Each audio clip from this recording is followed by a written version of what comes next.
Jadi kalau dengan aplikasi kasir, nanti harus ada yang jaga kasir. Kalau ada harus mencocokkan uangnya berapa, hasil penjualannya dari rekapnya di kasir itu berapa. Nanti kalau ada kurangnya, jadi saling curiga. Jadi sudah nggak usah pakai aplikasi, jujur-jujuran aja. Karena semua karyawan bisa bertindak sebagai kasir.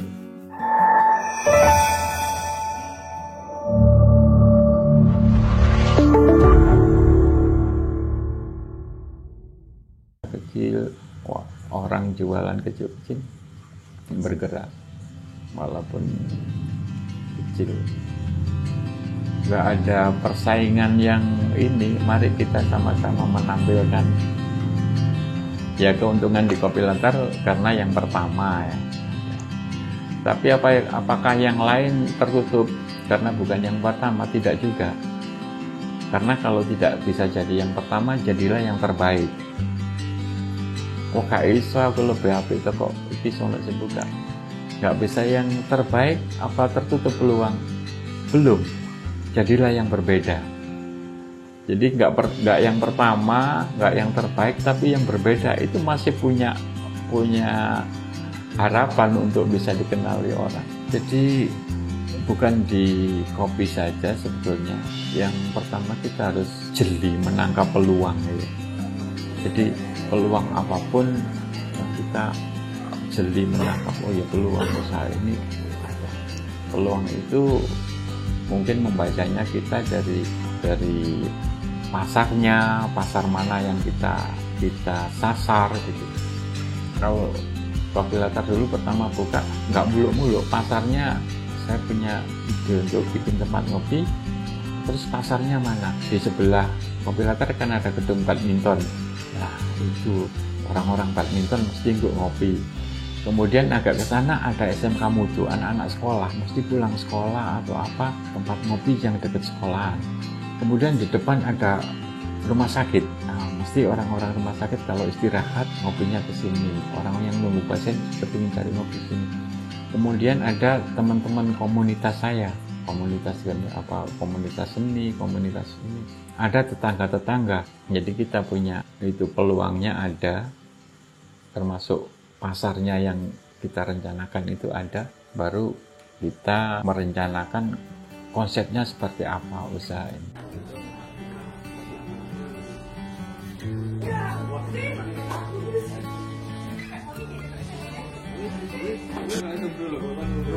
Di macam-macam usaha, bukan kopi saja atau usaha-usaha lain, saya kira sama peluang, konsep, kemudian momentum ini. Momentum ini maksud saya gini, kadang-kadang ada yang kita sudah merancang usaha ini sudah disiapkan, tapi kehilangan momen untuk greget. Nah, momentum itu greget, mau buka nggak jadi, mundur terus, akhirnya nggak jadi. Nah, kita harus begitu dapat niat itu harus segera kita tes gitu.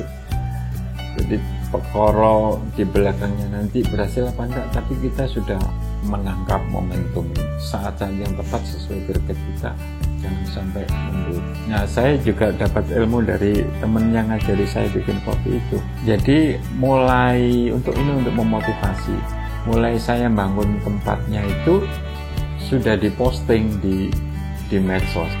Mau ada kopi ini ya, rencana pembangunan bikin tempat ngopi ini. Itu memotivasinya gini, kita sudah mendeklar untuk bikin tempat ngopi ya.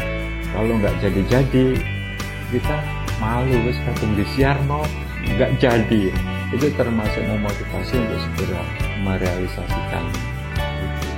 Ya, momennya yang pas. Prestasi pencapaian terbaik yang saya rasakan itu tadi yang saya ceritakan, bisa bikin tempat yang pertama di Kondalagi, tempat ngopi.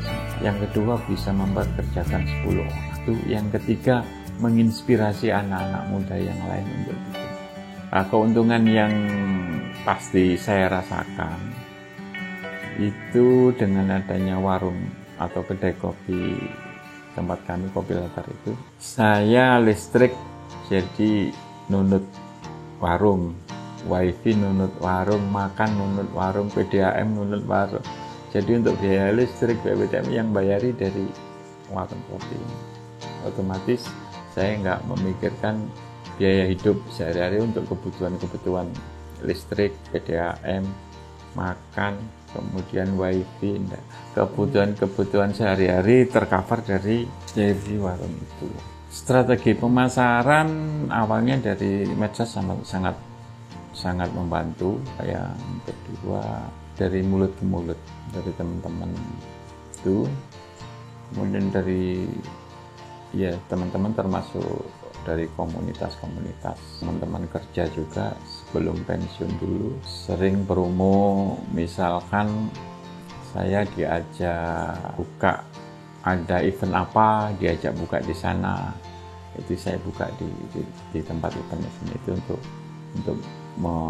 ini istilahnya memperkuat branding itu. Saya harus muncul, tampil di tempat-tempat. Termasuk dulu waktu bersamaan dengan Kamar Perca yang saya ceritakan tadi, Kamar Cerca pameran kompilator saya ikutkan sekali di sana. Pernah di Ijen, pernah di Sarina, pernah di MUG. Itu sekalian saya bawa kompilatornya. Kenapa? Ya untuk menguatkan branding kompilator.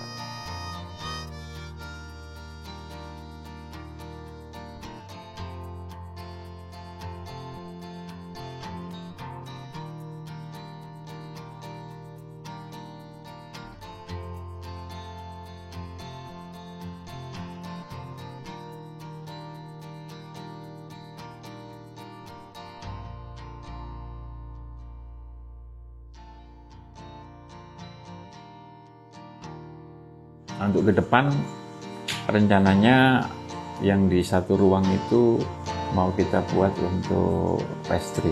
Jadi untuk memenuhi kebutuhan anak-anak muda yang butuh menu-menu ini. Kebetulan anak saya ya di pastry, rencananya mau dibikin tempat itu, bikin croissant, bikin pizza.